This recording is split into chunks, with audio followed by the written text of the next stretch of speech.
सांप ने लिया टूनी का बदला। पिछले कुछ दिनों से चंपक वन में बिल्लू बाज की दहशत फैल गई थी। वो कभी भी किसी भी पक्षी के घोंसले में घुस जाता और उन्हें डरा धमका कर उनका भोजन छीन लेता था। इस बाज ने तो हमारा यहाँ रहना ही दुश्वार कर दिया है। अगर ऐसा ही चलता रहा मैं तो ये जंगल छोड़कर चली जाऊंगी और किसी और जंगल में अपना घर बना लूंगी। सही कहती हो रिंकी, इस बात से तो जंगल के सभी पक्षी परेशान हैं। कल तो ये मेरे घोंसले में घुस आया और मेरी पत्नी को उसके अंडे खाने की धमकी देने लगा।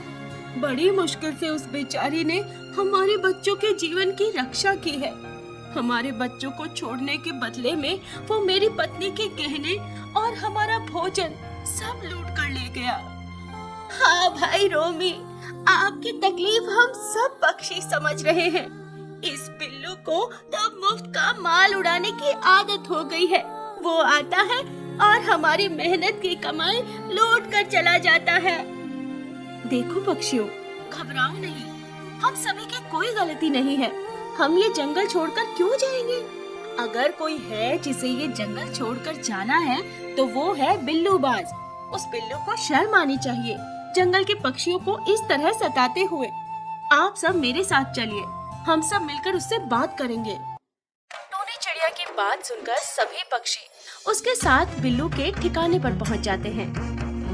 बिल्लू बाज, अब हम सब पक्षी तुम्हारा अत्याचार और नहीं सहेंगे। तुम्हारे कारण इस जंगल में कितने ही पक्षी अपना घोंसला छोड़कर जा चुके हैं। अगर ईश्वर ने तुम्हें हम सब पक्षियों से बड़ा और शक्तिशाली बनाया है तो तुम्हें अपनी शक्ति का उपयोग किसी अच्छे काम में करना चाहिए। लेकिन तुम अपनी ताकत का उपयोग सिर्फ छोटे पक्षियों को डराने में करते हो। अब हम तुम्हारी मनमानी और बर्दाश्त नहीं करेंगे। तुम चुपचाप ये जंगल छोड़कर चले जाओ, नहीं तो हम सब ये जंगल छोड़कर किसी और स्थान पर चले जाएंगे। अरे नहीं नहीं पक्षियों, ये तुम कैसी बातें कर रहे हो? अगर आप सब लोग ये जंगल को छोड़कर चले जाओगे तो ये जंगल तो बिल्कुल वीरान हो जाएगा। मैं अकेला इस जंगल में कैसे जी पाऊंगा? मुझे माफ कर दो, मैं आज के बाद किसी भी पक्षी को तंग नहीं करूंगा। अब आप सभी लोग आराम से अपने घोंसले में जा सकते हैं। बाज के बात सुनकर सभी पक्षी खुश हो जाते हैं और टूनी की जय जयकार करते हुए वहाँ से चले जाते हैं। अरे वाह टूनी, मुखिया हो तो तुम्हारे जैसा। तुमने तो एक ही बार में उस दुष्ट को धूल चटा दी। और क्या, ऐसे ही थोड़ी हम सब ने टूनी को अपना मुखिया माना है। आज इस टूनी के कारण इन पक्षियों में इतनी हिम्मत आ गई कि ये मेरे घोंसले तक आ पहुँचे और मुझे इस जंगल को छोड़कर जाने की धमकी देने लगे। इस टूनी को तो मैं ऐसा सबक सिखाऊंगा कि ये मुखिया बनने के बारे में सोचकर भी कांप जाएगी। इसके बाद बिल्लू बाज छिप छिप कर टूनी के ऊपर नजर रखने लगता है। एक दिन टूनी चिड़िया अपने बच्चों को घोंसले में छोड़कर दाना लेने के लिए चली जाती है। तभी बिल्लू बाज उसके घोंसले में पहुंच जाता है। सरपंच बनने का बहुत शौक है ना इस टूनी को, आज मैं इसको मजा चखाता हूँ। इतना कहकर बाज टूनी के दोनों बच्चों का शिकार कर लेता है और चुपचाप अपने घोंसले में जाकर बैठ जाता है। कुछ देर बाद टूनी दाना लेकर लौटती है। हे भगवान, ये क्या हो गया? मैं तो अपने बच्चों को यहीं घोंसले में छोड़कर गई थी। न जाने मेरे बच्चे कहाँ गायब हो गए। टूनी चिड़िया रोते हुए आसपास रहने वाले सभी पक्षियों से अपने बच्चों के बारे में पूछती है, लेकिन किसी भी पक्षी को उसके बच्चों के बारे में नहीं पता होता है। काफी देर तलाशने के बाद भी जब टूनी को अपने बच्चे नहीं मिलते हैं तो वो अपने घोंसले के बाहर बैठकर जोर जोर से रोने लगती है। अरे टूनी बहन, आपके बच्चे कहीं आसपास चले गए होंगे। आप रोइए नहीं, कुछ देर में वो लौट कर आ जाएंगे। राजू भाई, काश आपकी बात सच हो, लेकिन मेरे बच्चे अभी बहुत छोटे हैं। वे अकेले ऐसे अपने घोंसले से बाहर नहीं जाते। ना जाने आज मेरे दोनों बच्चे कहाँ चले गए। टूनी और राजू बात कर रहे होते हैं।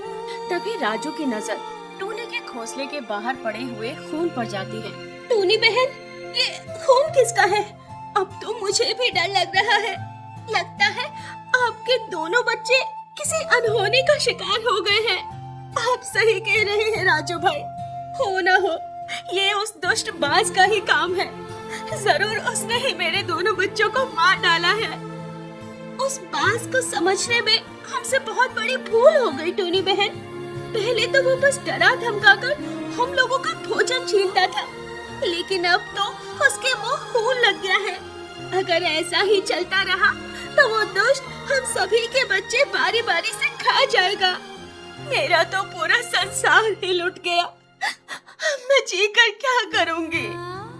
टोनी के रोने की आवाज सुनकर नीमा नागिन अपने बिल से बाहर निकल आती है।